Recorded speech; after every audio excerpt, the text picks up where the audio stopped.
அல்லாஹ்வுடைய மாபெரும் கிருபையினால் எம்பெருமானார் நபிகள் நாயகம் ஸல்லல்லாஹு அலைஹி வஸல்லம் அவர்கள் காட்டி தந்த வழிமுறையின் அடிப்படையில்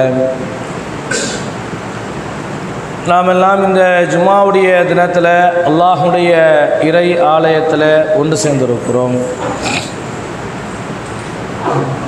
நம்மளுடைய எண்ணங்களுக்கு தகுந்தவாறு இறைவன் கூலியை வழங்குவானாக என்ற இடத்துல பிரார்த்தித்தவனாக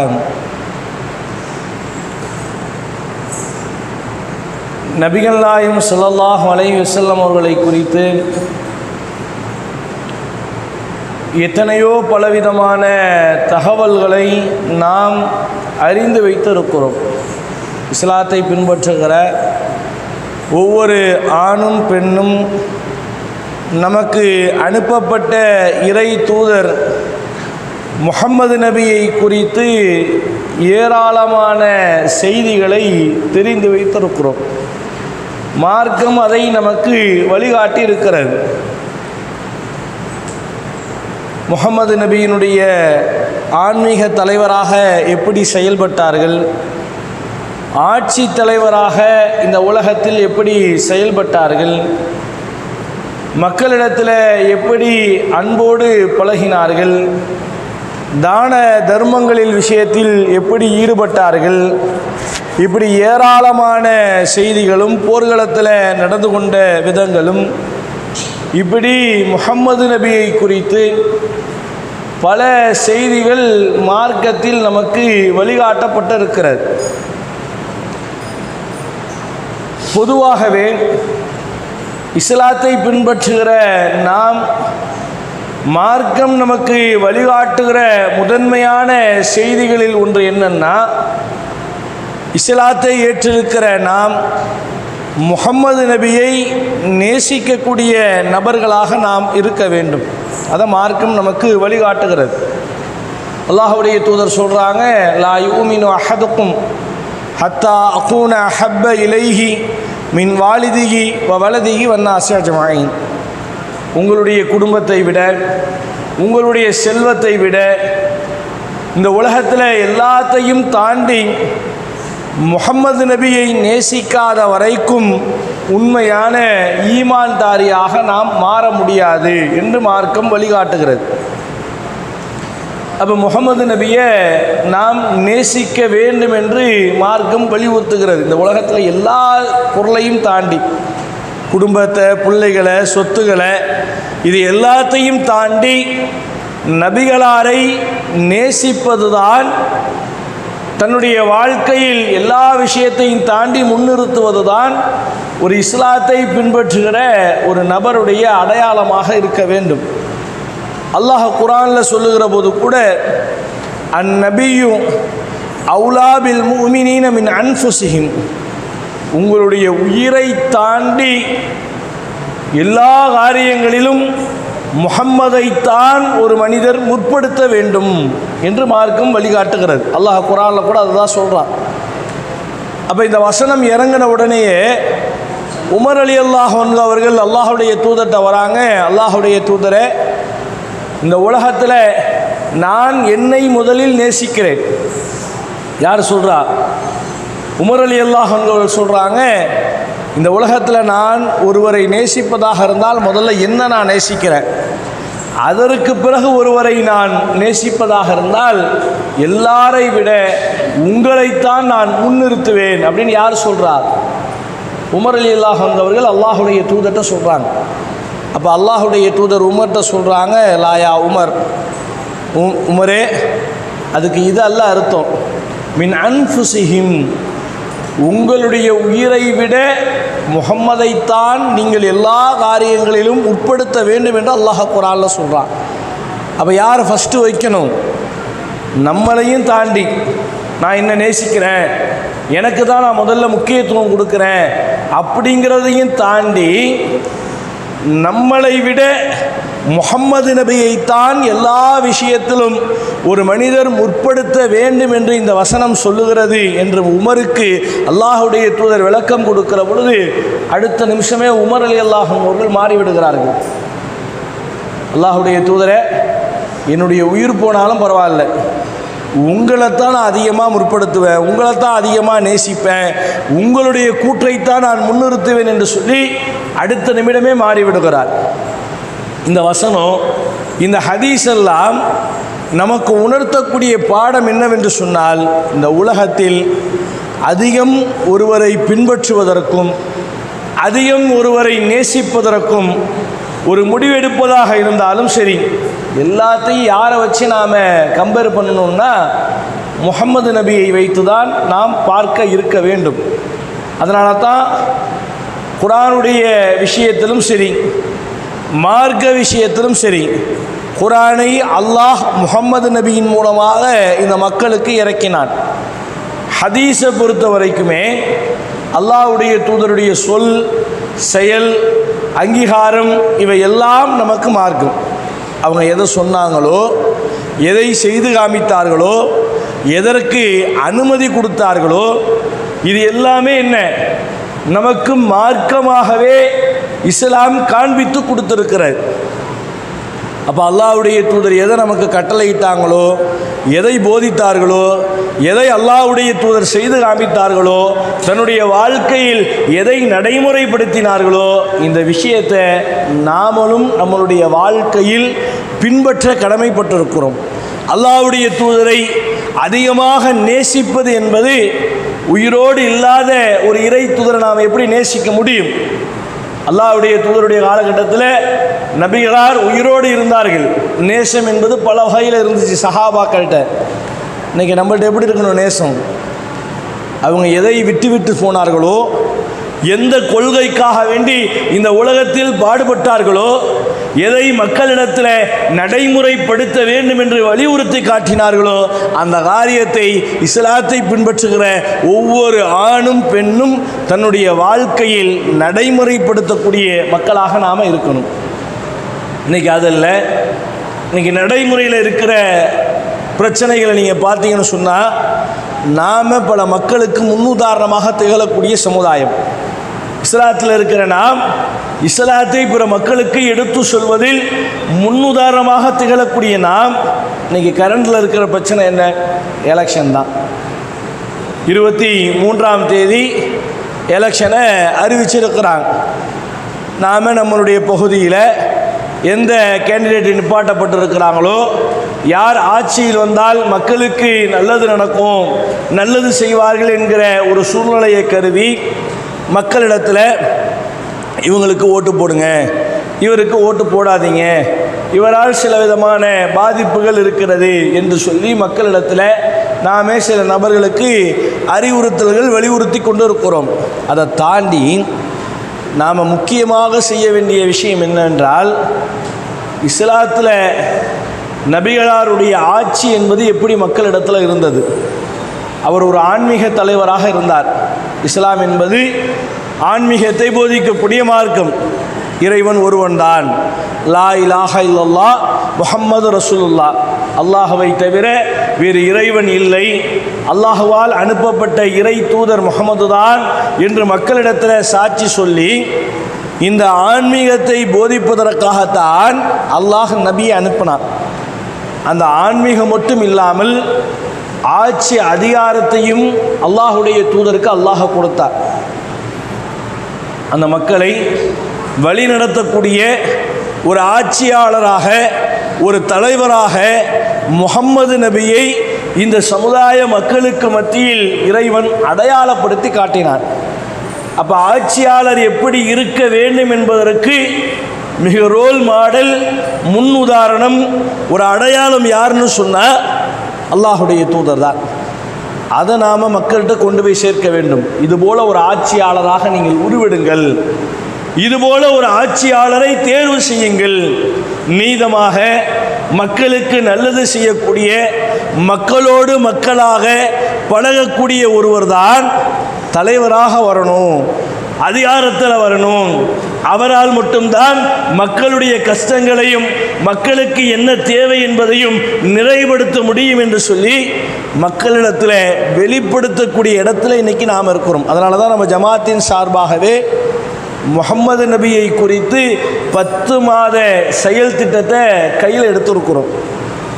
அந்த 10 மாதத்தில் இந்த முதல் மாதமாக இந்த ஏப்ரல் மாதம் முழுவதும் நபிகளாருடைய ஆட்சி முறை எப்படி இருந்துச்சு, மக்களிடத்தில் எந்த வகையில் ஒரு ஆட்சியை நிறுவினார்கள், மக்களிடத்தில் ஒரு அரசியல் தலைவராக எப்படி அல்லாஹ்வுடைய தூதர் மக்களோடு மக்களாக பழகினார்கள், எப்படி நீதியை நிலைநாட்டினார்கள் என்கிற எல்லா தகவல்களையுமே மக்களிடத்தில் எடுத்து சொல்லி கொண்டிருக்கிறோம். அதில் முக்கியமாக நாம் பார்க்க வேண்டியது என்னென்னா, ஒரு ஆட்சியாளருக்கு தேவை என்பது நீதியை நிலைநாட்டுவது. அதில் அல்லாஹ்வுடைய தூதர் அவங்க ஆட்சி பொறுப்பில் இருக்கிற பொழுது ஒரு உயர்ந்த ஜாதியை சார்ந்த அல்லாஹ்வுடைய தூதருடைய காலகட்டத்தில் மக்தூமியா என்று சொல்லக்கூடிய ஒரு குலம் மக்களிடத்தில் மதிப்பு மிக்க ஒரு சமுதாயமாக இருந்துச்சு. அதில் உள்ள ஒரு நபர் என்ன பண்ணுறாங்கன்னா, ஒரு பெண்மணி ஒரு பொருளை திருடிட்டாங்க. இது சம்பந்தமாக அல்லாஹ்வுடைய தூதர்கிட்ட போனால் இஸ்லாமிய சட்டம் என்ன, திருடினால் கையை துண்டிக்கணும், இதுதான் இஸ்லாத்தினுடைய சட்டம். அப்போ அல்லாஹ்வுடைய தூதர் அந்த தண்டனையை நிறைவேற்றிவிட்டால் நம்மளுடைய சமுதாய மக்களுக்கு மத்தியில் நாம் மதிப்பில் கம்மியாக போயிடுவோமே என்கிற அந்த அச்சத்தில் அந்த சமுதாயத்தை சார்ந்த மக்கள் என்ன செய்கிறாங்கன்னா, அல்லாஹ்வுடைய தூதருடைய வளர்ப்பு மகனின் மூலமாக அல்லாஹ்வுடைய தூதர்கிட்ட அவங்க மேலே மன்னிச்சிடுங்க, தண்டனையை நிறைவேற்ற வேணாம் அப்படின்னு சொல்லி பேச வைக்கிறாங்க. ஒரு ரெக்கமெண்டுக்கு ஒரு ஆள் அனுப்புகிறாங்க. யார் பேசினா நல்லாயிருக்கும், அல்லாஹ்வுடைய தூதருடைய வளர்ப்பு மகன் மீது ஒரு பிரியம் வச்சுருப்பாங்கல்ல. அப்போ அவர் போய் அல்லாஹ்வுடைய தூதர்கிட்ட முறையிட்டால் அல்லாஹ்வுடைய தூதர் தண்டிக்க மாட்டாங்க, ஒரு வகையில் தப்பிக்க வச்சிடலாம் அப்படின்னு சொல்லி வளர்ப்பு மகன் வழியாக பேச வைக்கிறார்கள். அப்போ அல்லாஹ்வுடைய தூதர் மக்களிடத்தில் அறிவிப்பு செய்கிறார்கள். எந்த அளவுக்கு ஒரு அறிவிப்பு செய்கிறாங்கன்னா, நீதத்தை எப்படி மக்கள் நிலைநாட்ட வேண்டும் என்பதற்கு ஒரு உதாரணமாக அல்லாஹ்வுடைய தூதர் திகழ்கிறார்கள். ஆரம்ப காலகட்டத்தில் உயர்ந்த குலத்தை சேர்ந்தவன் ஏதாவது தப்பு செஞ்சிட்டா மன்னிப்பதும், தாழ்ந்த குலத்தில் இருக்கிறவன், பொருளாதாரத்தில் கம்மியாக இருக்கிறவன், சமுதாயத்தில் மதிப்பில் கம்மியாக இருக்கிறவன், அவன் தப்பு செஞ்சிட்டா அவன்கிட்ட அதிகாரத்தை காட்டுவதும் மக்களிடத்தில் ஒரு நடைமுறையாக இருக்கிறது. என்னுடைய மகள் ஃபாத்திமா திருடி இருந்தாலும் அல்லாஹ்வுடைய தூதர் மக்கள்கிட்ட வெளிப்படுத்துகிறாங்க, என்னுடைய மகள், நான் நேசம் வைத்திருக்கிற பிரியம் வைத்திருக்கிற என்னுடைய மகள் ஃபாத்திமா திருடி இருந்தாலும் அவளுடைய கையை நான் துண்டிப்பேன்டாங்க. மார்க்க சட்டம் என்ன, திருடுனா கையை வெட்டணும். என்னுடைய மகளே அந்த தப்பு செஞ்சிருந்தாலும் அவளுடைய கை வெட்டப்பட வேண்டும் என்று சொல்லி அல்லாஹ்வுடைய தூதர் மக்களிடத்தில் எச்சரிக்கை செய்து சட்டத்தை நிறைவேற்றினார்கள். இதுதான் ஒரு ஆட்சியாளருடைய பண்பு. நமக்கு யார் ஃபேவர் பண்ணுவா, நம்மளிடத்தில் யார் நெருங்கி இருக்கிறார், நம்மளிடத்தில் யார் அன்பு காட்டுகிறார், நம்மளுடைய சொந்தக்காரன் யார் என்று அவனுக்கு ஒரு சட்டத்தையும், யார் பலவீனமாக இருக்கிறார்களோ, யார் நமக்கு எதிராக செயல்படுகிறார்களோ அவர்களிடத்தில் ஒரு மாதிரி நடந்து கொள்வதை அல்லாஹ்வுடைய தூதர் ஒருபோதும் செய்யலை.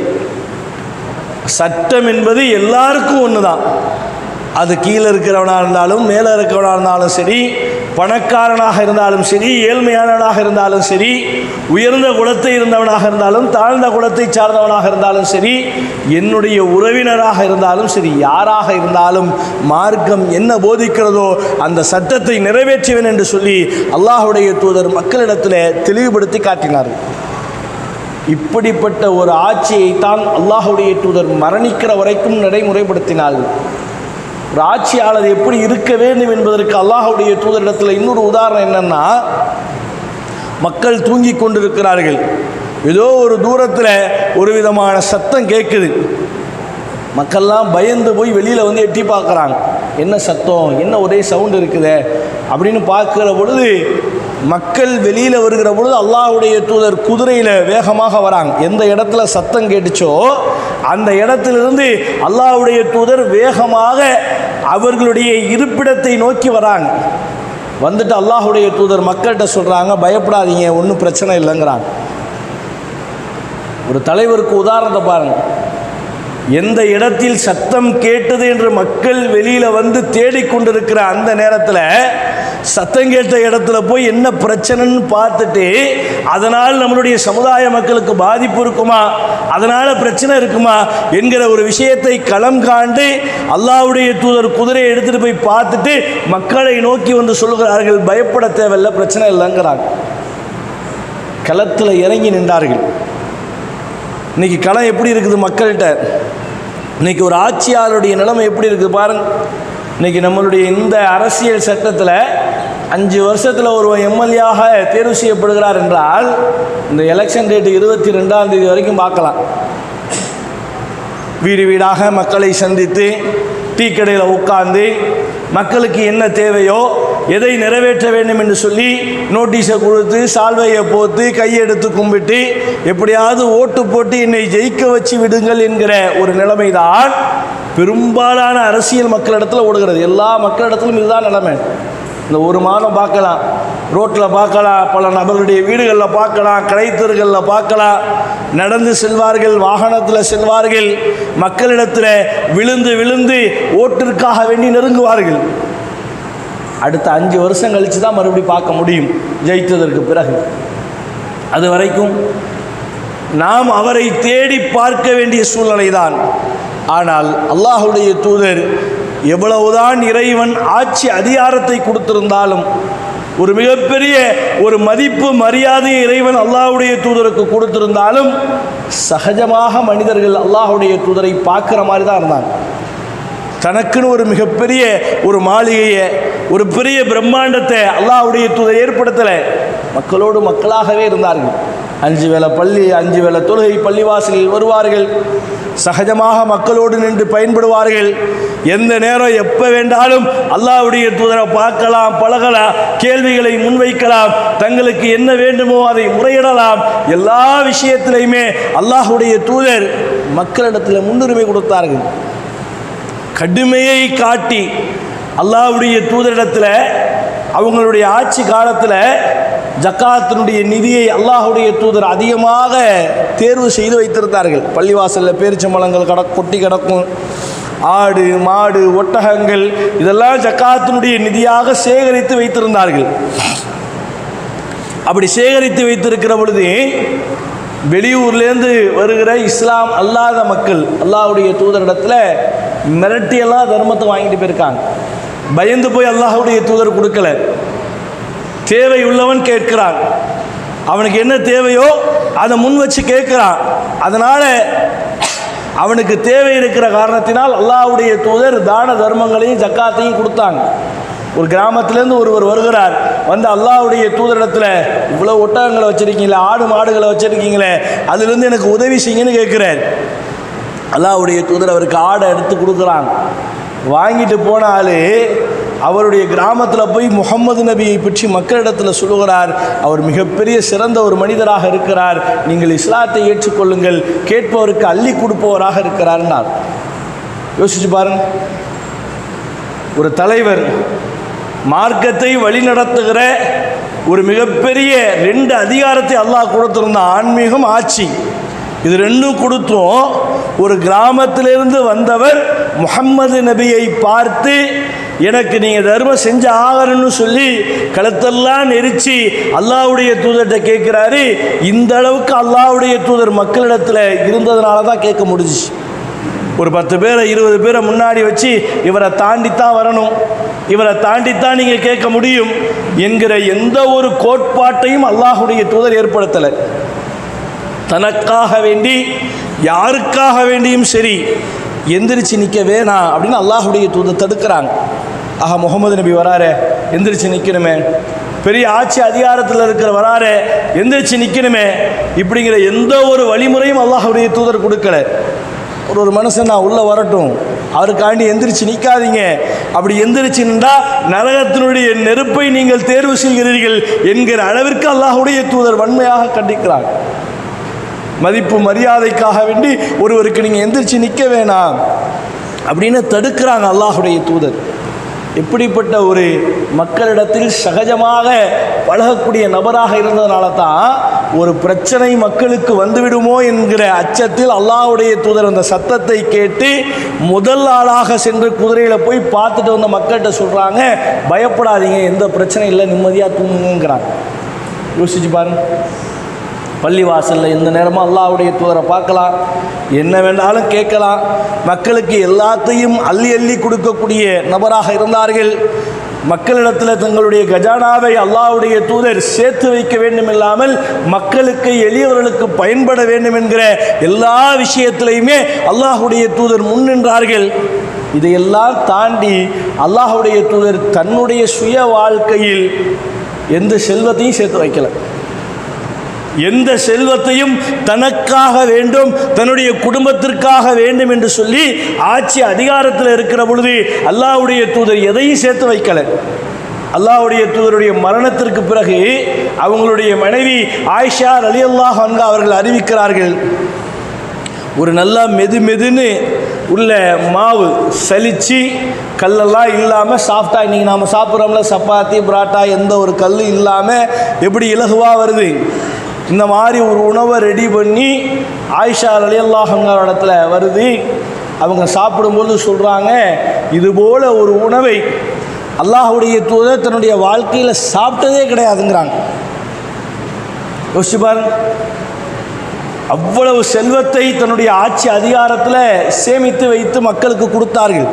ஜக்காத்தை கொடுத்தாங்க, தான தர்மங்களை கொடுத்தாங்க, தன்னிடத்தில் இருப்பதை பிறருக்கு செலவழித்தார்கள். இப்படி இருந்துமே அல்லாஹ்வுடைய தூதருடைய அந்த 23 ஆண்டு காலகட்டத்தில் ஒரு நாள் கூட சலிச்ச மாவில் சாப்பிட்டதே கிடையாது.